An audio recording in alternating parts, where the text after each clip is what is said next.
Hi hello friends, எல்லாருக்கும் வணக்கம். இன்றைக்கி வந்து மார்னிங்கே டிஃபன்லாம் சாப்பிட்டுட்டு ஒரு 10 மணி போல் தான் வீடியோ எடுக்க ஆரம்பித்தேன். வீட்டில் வந்து சின்ன சின்ன ஒர்க்கெல்லாம் அப்படியே இருந்துச்சு பெண்டிங்லே. சரி இன்றைக்கி செஞ்சிடலாம் அப்படின்னு சொல்லிட்டு தான் கொஞ்சம் மார்னிங்கே சீக்கிரமாக சாப்பிட்டு முடிச்சிட்டேன்.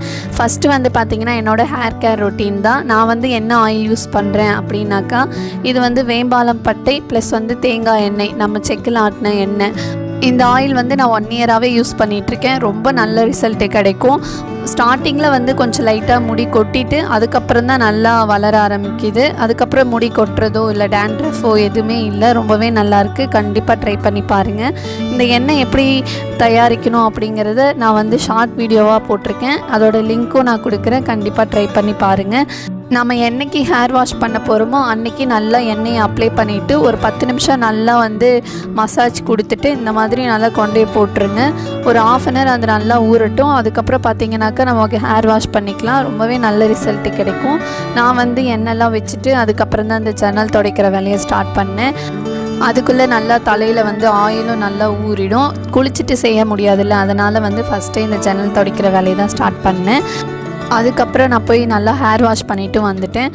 நல்லா முதல்ல தலையை வந்து நல்லா தொடச்சிட்டு அதுக்கப்புறம் தான் ஹேர் ட்ரையர் போடலான்னு சொல்லிட்டு வந்தேன்.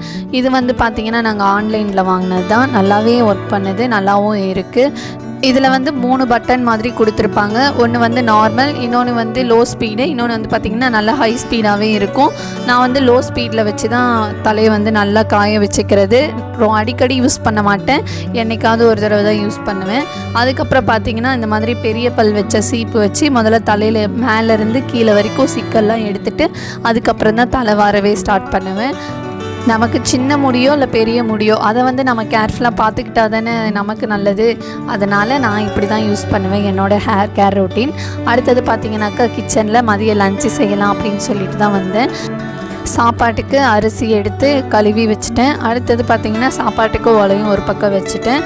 என்ன குழம்பு வைக்கலாம் அப்படின்னு சொல்லிட்டு ஃப்ரிட்ஜில் என்ன காய் இருக்குதுன்னு முதல்ல பார்த்துட்டு அதுக்கப்புறம் தான் டிசைட் பண்ணலாம் அப்படின்னு சொல்லி என்ன காய் இருக்குதுன்னு பார்த்தா வெண்டைக்காய், பீட்ரூட்டு, பாவக்காய் இருந்துச்சு.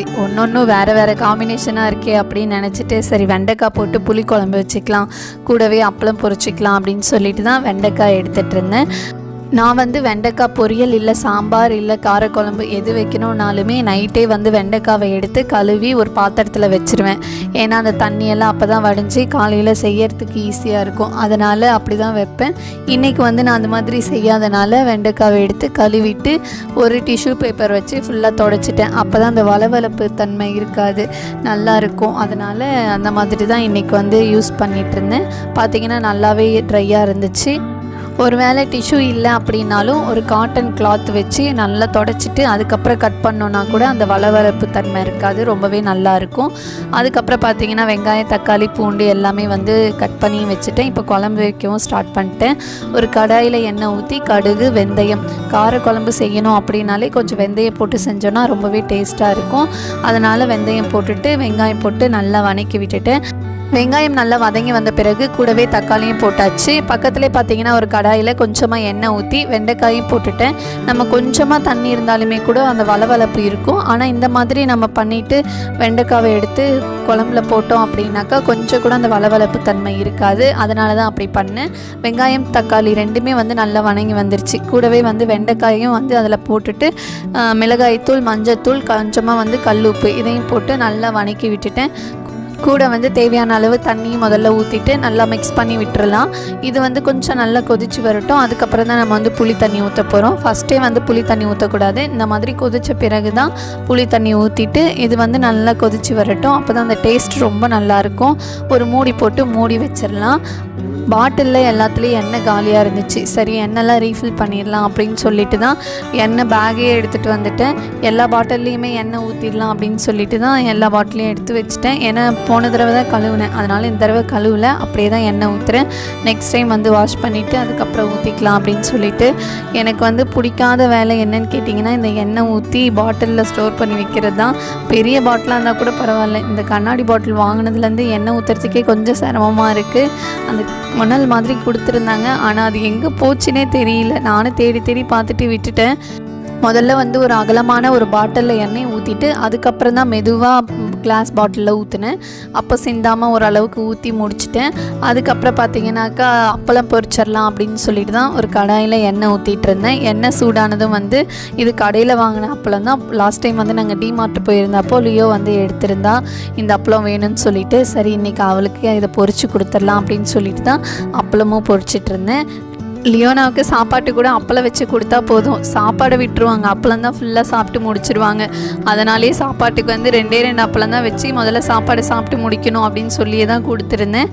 அதுக்கப்புறம் பார்த்தீங்கன்னாக்கா சாப்பாடு வேலை எல்லாமே முடிச்சாச்சு. அதனால் கொஞ்சம் பாத்திரமும் கையோட கழுவி வச்சிடலாம் அப்படின்னு சொல்லிட்டு தான் பாத்திரம் எல்லாமே வந்து கழுவிட்டு இருந்தேன். கொஞ்சம் பாத்திரம் தான் இருந்தது, அதனால் கூட வந்து கீழே வச்சுட்டு பாத்திரம் மட்டும் கழுவிட்டு அதுக்கப்புறம் கூடையில் எடுத்து வச்சுட்டேன். அப்படியே கவுண்டர் டாப்பும் ஃபுல்லாக க்ளீன் பண்ணிட்டேன். ஏன்னா வந்து நம்ம காய் எல்லாமே அதில் தான் கட் பண்ணி வச்சுருப்போம். அதனால் அந்த கீழே அந்த எறும்பு ஏதாவது வரும் அப்படின்றதுக்காக ஒரு ஈர துணி வச்சு ஃபுல்லாக தொடச்சியும் முடிச்சிட்டேன். சரி நாமளும் சாப்பிட்டு முடிச்சுட்டு அதுக்கப்புறம் வேலையை பார்க்கலாம் அப்படின்னு சொல்லிட்டு தான் சாப்பாடு எல்லாமே போட்டுட்ருந்தேன். ஏதோ கொஞ்சமாக செஞ்ச மாதிரி தான் இருந்தது, ஆனால் பிளேட்டில் பார்த்தா நிறையா இருந்த மாதிரி இருந்துச்சு.